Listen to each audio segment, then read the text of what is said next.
good hard look in the You said, why ugly men have high standards for women? Yeah, I think it's very strange. Like, it's always the fuggliest men that have the most to say. But who are you to appraise men of how they look? What if they think they're a 10? Well, again, beauty is in the eye of the beholder. I mean, what I might think is a 10, someone might think is, a 5. But like maybe these men who you think are ugly, like a lot of women think they're 10s. And so wouldn't it be fair for them to have high standards? No. Also, what's wrong with having high standards even if you're not attractive? I mean, I just think like you need to take a good hard look in the mirror and be like, all right, I'm a fugly man and I shouldn't have such high standards. Should fugly women also think that way? I don't think women are fugly. I think some are. So there's fugly men, but not fugly women? Absolutely. Are all women 10s? Sure, yeah. Are all men 10s? No. Interesting how that works. It is interesting how this all works. The reason she doesn't want men to have high standards is that when a man has high standards, a woman can no longer just present her looks and expect the man to fall at her feet and worship her. The man is expecting something. He has standards, he has certain things that he's expecting her to prove or achieve in some way. These are things that women have always expected from men. Women have always expected these things from men, expected men to prove themselves, men to show that they are deserving of a woman, deserving of her time, deserving of being in a relationship. So now when men have these same expectations, she doesn't like that. She'd rather just show up and expect that a man should be happy with everything that she's providing, which is absolutely nothing, just her body. And notice how her argument keeps changing from ugly men to beauty is in the eye of the beholder to there's no ugly woman to there's ugly men. The logic is never there. They just keep contradicting themselves. If women are going to have high standards, then there is absolutely nothing wrong in men also having high standards. Because we don't say anything about broke women having high standards.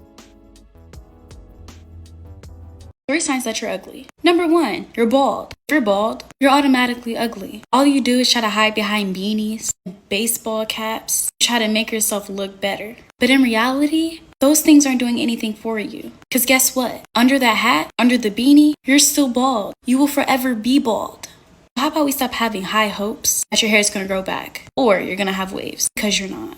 Trust the process. The process was over when you were first born. Number 2, you have pointy ears. If you have pointy ears, you're ugly. I said what I said, because now you look like an elf.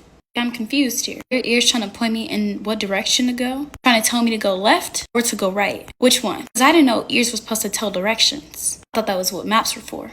But okay.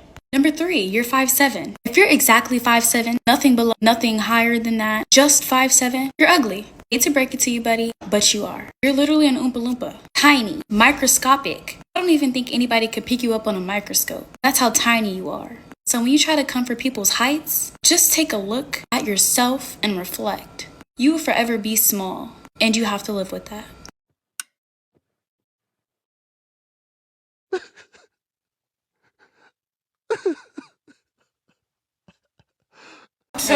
Two.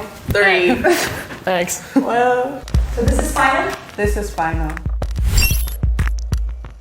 Number 5. Do you think you're the least attractive? I don't think so. Where do you think you would fit yourself in this on that? Well, I mean, I don't know, because I feel like personality is a big thing. Nobody really wanted to be last, and I could kind of feel that vibe. So I was just like, you know what, it's fine. Like, nobody is a 5, really. You go over there, and then just shift down. What would you switch? I switch her and her. You go over there. All right. I feel bad.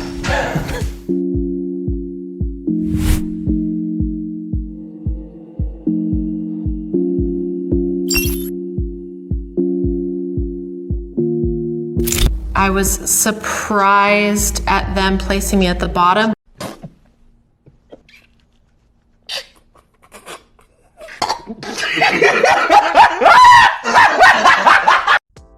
This here is an example of women lying to each other.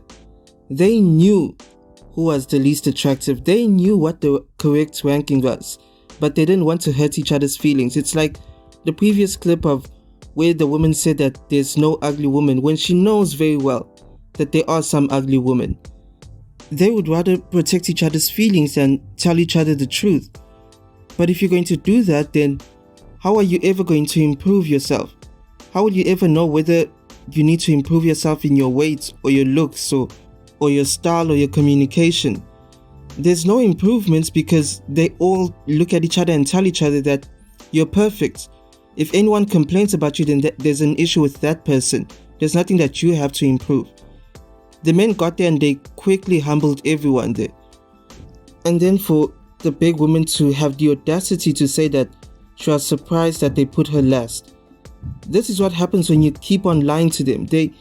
There's this delusion that forms. Now she's shocked that she's not the most beautiful woman in the room, even though it should be obvious to everyone. Do yourself a favor and date a woman. I'm here to tell you right now, we don't care. Let me tell you something. We don't care. Jerry